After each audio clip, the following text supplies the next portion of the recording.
कभी सोचा है कि हमारी खाने की एक प्लेट हमारे पूरे शरीर की कहानी बता सकती है? चलिए आज इसी मजेदार सफर पर चलते हैं और देखते हैं कि हमारा खाना सिर्फ पेट भरने से कहीं कहीं ज्यादा है। तो इस सफर में हमारे साथ हैं दो दोस्त मेदू और मिष्टी। और उनकी कहानी पता है कहाँ से शुरू होती है? एक बहुत ही सीधे साधे सवाल से। एक ऐसा सवाल जो शायद हम सबके मन में कभी ना कभी आता ही है। आखिर हम जो खाते हैं वो इतना जरूरी क्यों है?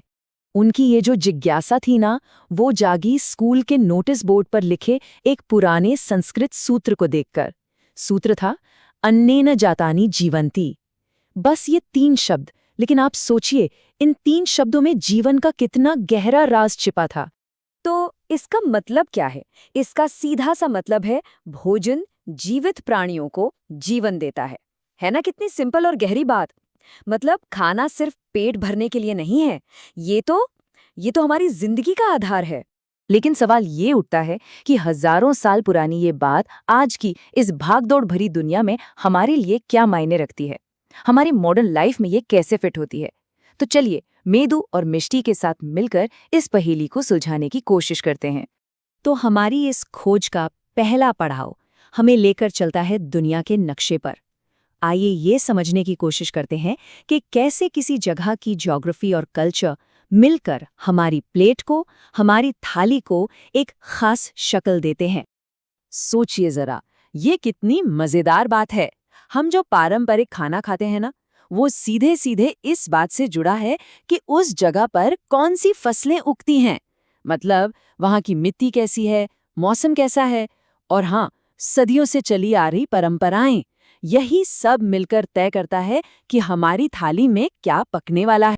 जैसे मेदू और मिष्टी ने पता लगाया, जरा इस पर नजर डालिए।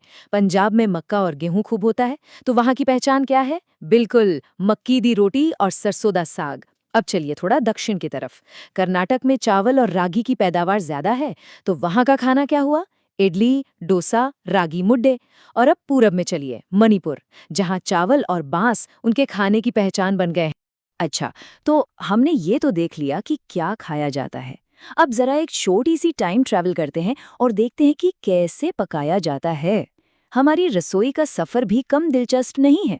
आग से लेकर गैस स्टोव तक ये अपने आप में एक पूरी कहानी है। पहले के जमाने में सोचिए, घर का सेंटर होता था चूल्हा, लकड़ी या कोयले से जलता हुआ। और आज ज्यादातर घरों में मॉडर्न गैस स्टोव हैं। इस एक बदलाव ने हमारी जिंदगी को कितना कितना आसान बना दिया है ना? और मसालों का क्या? पहले सिलबट्टे पर घंटों की मेहनत, और अब बस बटन दबाया और इलेक्ट्रिक ग्राइंडर ने कुछ ही सेकंड में काम कर दिया।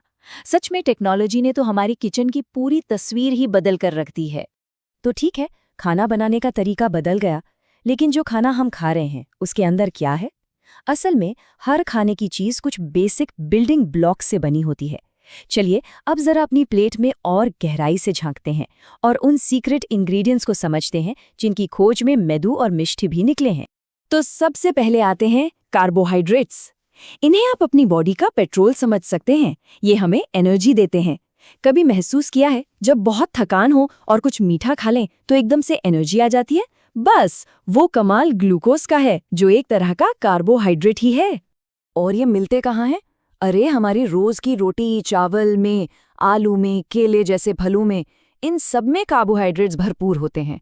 ये हमारी डेली डाइट का एक बहुत जरूरी हिस्सा है। कार्ब्स के बाद बारी आती है फैट्स की, यानी वसा की। इन्हें आप बॉडी का पावर बैंक कह सकते हैं। ये एनर्जी को स्टोर करके रखते हैं ताकि बाद में काम आए। कभी सोचा है सर्दियों में घी और मेवे वाले लड्डू क्यों खाते हैं? अरे वो इसीलिए ताकि शरीर गर्म रहे और एनर्जी का एक पावर पैक डोज मिले। और अब आते हैं हमारे बॉडी बिल्डर्स पर, यानी कि प्रोटीन्स। ये हमारी बॉडी की ग्रोथ, मसल्स बनाने और अगर कहीं चोट वोट लग जाए तो टिश्यूज को रिपेयर करने के लिए सुपर इम्पॉर्टेंट है। खासकर बढ़ते बच्चों और एथलीट्स के लिए तो प्रोटीन किसी सुपर हीरो से कम नहीं है। तो ये प्रोटीन हमें मिलता कहाँ से है? इसके 2 मेन सोर्स हैं। एक तो है प्लांट सोर्सेज, जैसे हमारी दालें हो गईं, राजमा, छोले, मटर और नट्स। और दूसरे हैं एनिमल सोर्सेज, जैसे दूध, पनीर, अंडे, मछली और मीट। ये सब प्रोटीन के जबरदस्त सोर्स है। अच्छा, अब बात करते हैं उन छोटे पैकेट बड़ा धमाका वाले न्यूट्रिएंट्स की जो हमारे शरीर के गार्ड्स हैं, हमारे रक्षक। ये हैं विटामिन्स और मिनरल्स, हमारे शरीर के छोटे छोटे गार्डियंस। हमें इनकी ज़रूरत होती तो बहुत कम मात्रा में है, लेकिन इनका काम बहुत बड़ा है। ये हमारी बॉडी को तरह तरह की बीमारियों से बचाते हैं और हमें फिट और हेल्दी रखने में मदद करते हैं। और इस बात को हल्के में नहीं ले सकते। ज़रा देखिए, इनकी कमी से क्या क्या हो सकता है। अगर विटामिन सी कम हो गया तो स्कर्वी हो सकता है, जिसमें मसूड़ों से खून आने लगता है। आयोडीन की कमी से घेंघा या गोइटर हो जाता है। और विटामिन ए की कमी, उससे आंखों की रोशनी पर असर पड़ता है, खासकर रात में देखने में दिक्कत होती है।